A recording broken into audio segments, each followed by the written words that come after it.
Role को real मानोगे fail होगे। ये जितनी भी अवस्थाएं हैं संसार की, ये बाहर की परिणतियां कर्म से नियंत्रित और संचालित है। कर्म ने जो रोल दे दिया अब उसे अपनाना पड़ेगा। इसलिए जानो ये क्या है, रोल है, ऊपर का रोल है। अब जो रोल मिल जाए सो उसको अपनाओ। अब जो रोल मिलता है किसी एक्टर को तो वो खुद साइन करता है तब ना रोल मिलता है। बोलो, पहले साइन करता है, एग्रीमेंट होता है, अपनी खुशी से करता है। तो यहाँ तो साइन किया, इसमें फिर भी सामने वाले की इच्छा हो कि मुझे कौन सा रोल लेना, कौन सा रोल नहीं लेना, कौन सी फिल्म साइन करना, कौन सी फिल्म साइन न करना, ये इस एक्टर की इच्छा पर फिर भी निर्भर है। पर लोक के इस अभिनय में कर्म का ऐसा नियंत्रण है, वो डायरेक्टर है, जैसा चाहे वैसा करना ही पड़ता है, क्योंकि अनादि का एक तरफा एग्रीमेंट है। इससे बचने का एक ही रास्ता है, जो रोल मिले अच्छे से निभा दो तो दोबारा नहीं मिलेगा। रोल को रोल की तरह जियोगे तो फिर अगला रोल खत्म हो जाएगा, लेकिन रोल में रियल करके राग देश करोगे तो नए कर्म के बीज बंधेंगे, बीज पड़ेंगे, और ये बीज और पल्लवित पुष्पित होकर तुम्हारे संसार वृक्ष की वृद्धि ही करेंगे। परिवर्तन चाहिए, ये परिवर्तन की धार अंदर होनी चाहिए, जिससे जीवन का सुधार हो सके, उद्धार हो सके। तो जानो ओ हम, तो उत्तर सो हम, बस जान लो मैं कौन हूं, जिसका न जन्म है, न मरण है, न संयोग है, न वियोग है, न हानि है, न लाभ है, न अच्छा है, न बुरा है, न मान है, अपमान है, न जय है, न पराजय है, न आना है, न जाना है, न पाना है, न खोना है, न पुण्य है, न पाप है। वह मैं हूं। अनंत सुख का धाम मैं हूं, चिदानंद स्वरूप मैं हूं, चैतन्य रूप मैं हूं, आनंद मैं हूं। जब अपने आप को ऐसा जान लोगे तो कोई रोना बचेगा? बचेगा क्या? एक जोहरी का बेटा पिता की असामयिक मृत्यु के बाद संस्कार विहीन होने से भटक गया, सारी संपत्ति बर्बाद कर दी, और ये हाल हो गया कि कभी जोहरी का बेटा 2 पैसे के लिए मोहताज हो गया, लोगों के हाथ आगे हाथ फैलाने की नौबत आ गई, भिखारी जैसा बन गया। एक दिन ऐसी परेशानी से प्रेरित होकर वह अपने पिता के मित्र के पास गया कि मेरी हालत खराब है, खाने की भी लाले पड़ रहे हैं, आप कुछ मदद कर दो। जोहरी ने उसे देखा और कहा, बेटा मुझे आश्चर्य कि तू मेरे पास आया, तू तो आज भी करोड़पति है, तू तो आज भी करोड़पति है, दूसरों के आगे हाथ क्यों फैला रहा है? अरे चाचा, आप तो कम से कम मजाक मत करो, मैं होता तो आपके पास क्यों होता, वो तो मेरा दुर्भाग्य कि मैंने सब गंवा दिया। बोला बेटा मैं तुझसे मजाक नहीं कर रहा हूं, सत्य बता रहा हूं, तू आज भी करोड़पति है। अब क्या? जैसे कहा आज भी करोड़पति। बोले क्या? बोले देख तेरे गले में क्या है? तो उसके गले में एक ताबीज बंधी थी। बोले ताबीज है ना? बोले कब से बंधी? बोले मुझे नहीं मालूम, मैं तो जब से होश संभाला तब से ये ताबीज मेरे गले। बोले इसको खोल। तांबे की ताबीज थी, उसको खोला तो उसके नीचे चांदी की कवर आई। बोले इसको भी हटा। फिर उसको हटाया तो सोने का कवर निकला। बोले इसको हटा। और जैसे हटाया आंखें फटी रह गई, उसमें बेशकीमती हीरे का नगीना था। बोले मुझे पता था तेरे पिता ने तेरे गले में इसीलिए बांध रखा था कि कभी आज जैसे दिन आए तो काम में आ जाए। मैं तुझसे कह रहा था देख तू आज भी करोड़पति है, पहचान और आगे बढ़, अपने आप को जान। सच्चे अर्थों में आज जितने संसारी प्राणी दीनहीन बने हैं, दुखी हैं, वे सब अनंत सुख के धनी हैं। केवल जानने की बात है। ये ऊपर की 3 परत निकालो, नो कर्म की, द्रव्य कर्म की और भाव कर्म की, तो शुद्ध चैतन्य आत्मा प्रकट होगा। जानो फिर जागो। जाग जाओगे, जानते ही तो जाग जाओगे। हाँ? पता लग गया कि मैं सम्राट हूं तो भिखारी जैसा आचरण कोई करेगा क्या? हाँ?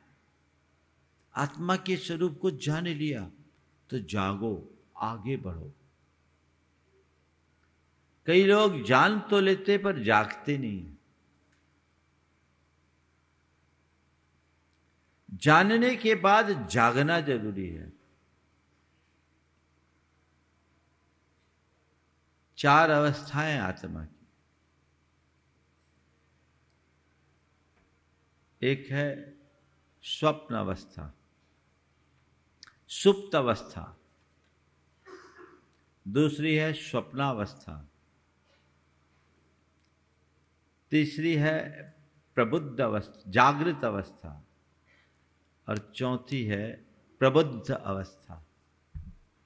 सुप्त अवस्था, स्वप्नावस्था, जागृत अवस्था और प्रबुद्ध अवस्था। प्रसुप्त अवस्था से प्रबुद्ध अवस्था तक पहुंचेगा। सुप्त अवस्था में तो कुछ अता पता नहीं रहता, बेसुध सोए रहते। अपन सब लोग सोते हैं तो क्या कुछ हाल पता रहता है क्या? वो चेतना की अधस्तम अवस्था है। संसार के ऐसे बहुत तेरे प्राणी हैं जो ऐसी प्रगाढ़ मोह की निद्रा में सोए हैं कि उन्हें अपने होने का कोई अता पता ही नहीं है। दूसरी अवस्था है स्वप्न अवस्था। सपने में एक अलग दुनिया होती है और बड़ी रंगीन होती है कि नहीं होती? सब सपने देखते हैं और जितने देर सपने में रहते हैं और सपने की वो रंगीन दुनिया ही बड़ी खूबसूरत लगती है और सच लगती है। लगती है कि नहीं लगती? तो सच यानी स्वप्न मतलब जिसका अस्तित्व नहीं है उसको ही अपना और सत्य मान लेना, ये सब सपना है। आज दुनिया में जितने लोग हैं सब इसी स्वप्न दशा में जी रहे हैं। असत्य को सत्य मान रहे हैं, सबकी एक अलग दुनिया और उसी में जी रहे हैं, अपने तरीके से जी रहे हैं। सबके अपने लक्ष्य हैं, सबके अपने संकल्प हैं, सबका अपना ध्येय है और सबकी अपनी मंजिलें हैं। उसी रास्ते पर सब चले जा रहे, दौड़ रहे हैं। लेकिन किसी को ये पता नहीं कि ये सपना कभी भी टूट जाएगा। बोलो, सपना में जी रहे हो कि सच में जी रहे हो? हाँ, सपने में जी रहे हो, पता है। जीवन का यह दृश्य जगत का एक बहुत गहरा सपना है। जीवन का यह दृश्य जगत का एक बहुत गहरा सपना है। जब तक नींद भरी आंखों में, तब तक दृश्य जगत अपना। जीवन का यह दृश्य जगत का एक बहुत गहरा सपना है। जब तक नींद भरी आंखों में, तब तक दृश्य जगत अपना है। उतनी देर जाग कर जी लो जितनी अभी उम्र बाकी है। कोई नहीं किसी का साथी, सारी यात्रा एकाकी है।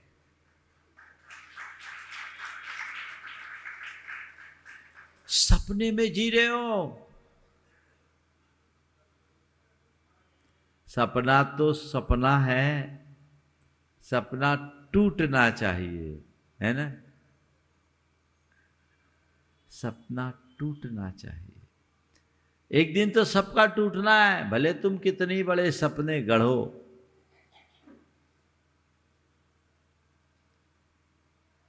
गुरुदेव ने बहुत पहले कुछ पंक्तियां बताई थी। आंख खुली सपना गया, आंख खुली सपना गया, आंख मुंदी अपना गया। आंख खुली सपना गया, आंख मुंदी अपना गया। 2 दिन का मेहमान तू, आंख चढ़ी दफना गया। बोलो, आंखें खुलते ही सपना खत्म होता है। आंख मूंद लो, जिस दिन आंखें मूंदेगी सब अपना खत्म हो जाएगा। और आंखें जब चढ़ेगी तो दफना दिए जाओगे। कुछ नहीं। क्या है अपना, इसे जानो। लेकिन ये तभी संभव होगा जब हम स्वप्न अवस्था से बाहर आएंगे। तीसरी अवस्था है जागृत अवस्था। आंखें खुल गई, जाग गए, देख रहे हैं सब चीजें सही है, लेकिन बैठे अभी बिस्तर पर ही है, अभी कर्तव्य की ओर दौड़े नहीं है। होता है ना, सो के उठ गए, बैठ गए, प्लानिंग कर रहे हैं पर क्रियान्वयन नहीं। ऐसे लोग हैं यहां, सब जानते हैं, पता है कि हम गलत कर रहे हैं, सत्य क्या है ये भी जान रहे हैं, आत्मा अनात्मा का भेद भी जान लिया, लेकिन अभी जागा है, त्यागने की स्थिति नहीं आई। क्योंकि अभी भी मोह का प्रभाव है, राग का प्रताप जुड़ा हुआ है। अब कैसे आगे बढ़े, कैसे छोड़े, ये धारणा अंदर में बनी हुई है। और जब तक इस धारणा से बाहर नहीं निकलेंगे, आगे कैसे चलेंगे? सो रहे सो रहे। लेकिन आखिरी स्थिति है प्रबुद्ध आत्मा की, एक बार जान लिया, जाग गए, तो अब त्यागो, जीतो और आगे बढ़ के जियो। मोह ने रुलाया है, मुझे मोह को जीतना है। कर्म ने भरमाया है, कर्मों को जीतना है और उन्हें जीत करके जीना है। प्रसुप्त अवस्था से प्रबुद्ध अवस्था में पहुंचना ही जीवन की परम उपलब्धि है। यही समय सार का सार है। आत्मा की बातें तो खूब कर लेते हैं, पर रहते। आचार्य गुरुदेव के पास जब वो जयपुर में थे, एक सज्जन पहुंचे, उन्होंने पूछा, महाराज जी आपने समय सार पढ़ा? बोले पढ़ा। बोले कितनी बार पढ़ा? बोले 1 बार। समय सार पढ़ा है? बोले पढ़ा है। कितनी बार? 1 बार। जैसे गुरुदेव ने 1 बार बोला तो उसके भावभंगिमा से ऐसा लगा जैसे इनने कोई बड़ा अपराध कर दिया। आपने 1 ही बार समय सार पढ़ा? आपने 1 ही बार समय सार पढ़ा? गुरुदेव ने उनकी तरफ देखते हुए कहा, महानुभाव, मैं तो एक बार पढ़ा और समय सार का रस लेने लगा, आप अनेक बार पढ़ करके भी अभी भी कपड़ों में हो, मुझे इसका आश्चर्य है।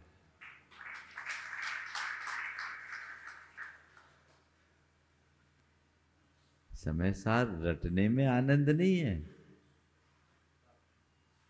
समय सार को जीने में आनंद है। केवल जानना मात्र काम नहीं करेगा, जानने के बाद जागना और जागने के बाद जीतना है। जिसने अभी तक तुम्हें रोक रखा उसे जीतो, अपने दोषों और दुर्बलताओं को जीतो। उसके लिए त्याग अपनाना पड़ेगा। रामायण पर आधारित एक प्रसंग है। युद्ध विराम के समय में मनोविनोद भी होता था। तो हमने सुना एक बार हनुमान और रावण दोनों आमने सामने आ गए। हनुमान जी और रावण दोनों आमने सामने आ गए और प्रश्न ये उठा कि दोनों में कौन बलशाली, किसके पास ज्यादा बल है, जांच लिया जाए। और जांचने के लिए एक बात तय की गई कि दोनों एक दूसरे को घूंसा मारें। जिसका प्रहार ज्यादा होगा, जिसका प्रहार भारी होगा, वो ज्यादा बलशाली है। ठीक, दोनों को एक एक घूंसा मारना था। पहला घूंसा रावण ने हनुमान जी को मारा और हनुमान जी ने झेल लिया। रावण ने घूंसा मारा, हनुमान जी ने झेल लिया। अब बारी हनुमान जी की थी। हनुमान जी ने जैसे घूंसा मारा, रावण बैठ गया। घूंसा का प्रहार इतना तगड़ा था कि रावण एकदम जमीन पर बैठ गया। रावण जमीन पर बैठा, सबने तालियां बजाई, पर हनुमान जी अपना सिर पकड़कर एकदम हताश निराश रह गए। हनुमान जी अपना सिर पकड़ गए, एकदम हताश निराश रह गए। सबने बोला कि भाई तुम्हारा प्रहार इतना प्रभावी, तुम विजयी, तुम रावण से बलशाली, पर इतने हताश क्यों? बोले मैं इसलिए हताश हूं कि मेरे घूसे के बाद भी रावण जिंदा कैसे है।